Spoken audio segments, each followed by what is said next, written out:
Дорногов аймгийн түргэн тусламжид өглөөний 12-ны өглөө 05 цаг 7 минутанд нэг иргэн дуудлага өгсөн. Энэ ингээ осол болчлоо, хүмүүс гэмтэж бэртлээ гэдэг ингээд.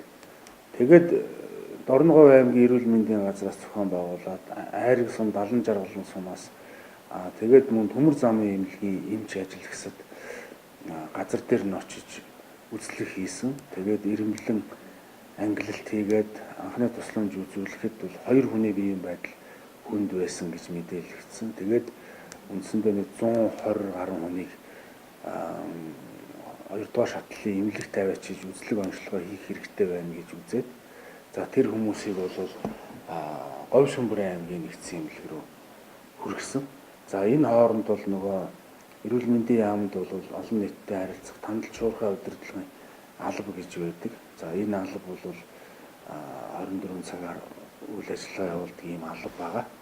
За энэ албанд бас мэдээлэл өгөө бид нар одоо тэгээ шууд ингээд бэлэн байдалд ороод ажиллацдаг юм. За тэгээд эндээсээ зохицуулт хийн албаа мэдээлэл барина.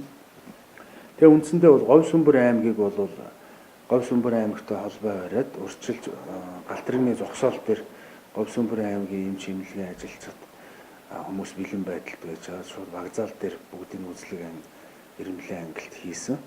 За тэгээд хүмүүсийн нэгдсэн эмнэлэг рүү авах, очиж шинжилгээ зураг авах, ийм үеийнхээ тарах энэ үйл ажиллагаануудыг хийгсэн.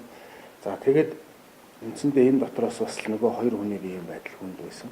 Тэр 2 хүнд бол анхны тусламж үзүүлээд амин үзүүлэлт сайжраад тэгээд эмчилгээ хийгээд биеийн байдал тогтворчод ингээд байжсэн. За тэгээд нэг хүн нь бол Улаанбаатар руу шилжсэн. Тэр хүн бол тархины гэмтэлтэй хүн байсан.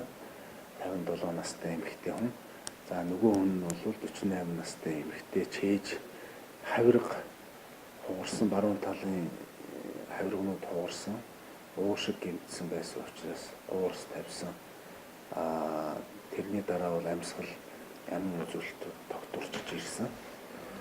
Ингээд нэмэлт шинжилгээнүүд хийгдээд гэмтэл согс судлалын үндэсний төрөөс 7 хүний бүрэлдэхүүнтэй баг газар дээр нь очиж ажилласан. За 48 настай эмэгтэйд мэс заслын эмчилгээ хийгдсэн. Илийг задарсан, өрс зурагдсан. Зүүн талын уушиг бас хавир хугарч бас зүүн талын чэйшний хүндэд хий уралдсан байсныг уурс тавьж хийг нь гарах юм одоо ажилбар хийгдсэн байгаа. За дээр нь энэ хүн бол бас тархины гэмтэлтэй арц гасны уралтай ийм байж болохоор байгаа. Биеийн байдлын тогтворжод ирэхээр нь Улаанбаатарт авчирч одоо нэмэлт шинжилгээнүүд бас хийх шаардлага байна. Одоо тэр өвчтөн Говь Шүмбэр аймгийн нэгдсэн эмнэлгийн эрчим дэмжлэгийн тасагт эмчлэгдэж байгаа. Ер нь бол бус хүмүүс нь бол их хвчлэн хөнгөн гэмтэлтэй, тарих дөрвөл зөөлөн эдийн гэмтэл ийм гэмтэлтэй хүмүүс байсан. Тэгэд ер нь бол эмнэлэгт хэвдэх шаардлагагүй ийм хөнгөн хүмүүс байгаа. Тийм учраас гэрээрээ хянагдаж байгаа. За энэ дунд бол 3 жирэмсэн эмэгтэй явж исэн. За нэг эмэгтэй нь бол айраг сумда үлдсэн байгаа. За 2 эмэгтэй Дорногов аймагт очсон. Тэгээд харьяалах эмч нарт нь мэдээлэгдсэн. Тэгээд гэрээр нь хянагдаж байгаа ийм байдалтай. Энэ бүх хүмүүсийг бүгдийн овгнэр гэрээ хаягтай бүртгээд авцсан байж байгаа. Тэгээ бүгдээрийнх нь харьяалах эрүүл мэндийн байгууллагууд бүгд хянана. За энэ хүмүүс бол хэзээ ч одоо эмнэлэгт дахиж үзүүлэх, зөөр гарч ирэхэд бол үзлэг хийхэд бол бэлэн. Одоогийн байдлаар бол нэмж зөөр илэрсэн хүн бол дахиж үзүүлсэн хүн мэдээлэгдээгүй байна.